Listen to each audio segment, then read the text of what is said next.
అడ్డగోలు జమాబంది దానికి లెక్కలేని కథ అంటే ఏందన్నట్టు ఒక హైప్ క్రియేట్ చేసుడు, దీనికి ఆచుడు, దీనికి గురువు చంద్రబాబు నాయుడు. ఇప్పుడు చంద్రబాబు నాయుడు చెప్పిన లెక్కల బిజినెస్ వచ్చేది ఉంటే, ఎంఓయూలు సక్సెస్ అయ్యేది ఉంటే ఆంధ్రప్రదేశ్ లో ఈ పాటికి 20 లక్షల కోట్లు వచ్చి ఉండాలి.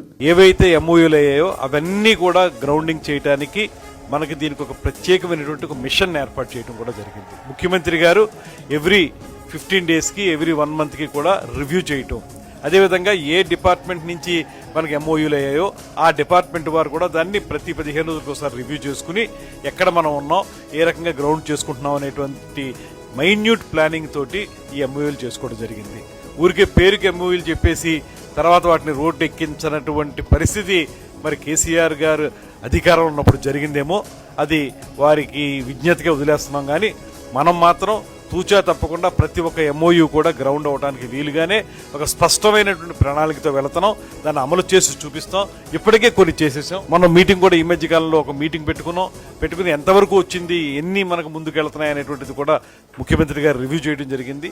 మేము కూడా దాన్ని డిపార్ట్మెంట్ వైజ్గా కూడా చేస్తున్నాం. ఖచ్చితంగా ఎంఓయూ జరిగినటువంటి ప్రతి ఒక్కదాన్ని కూడా గ్రౌండ్ చేయడానికి ఈ ప్రభుత్వం చిత్తశుద్ధితో కృషి చేస్తుంది.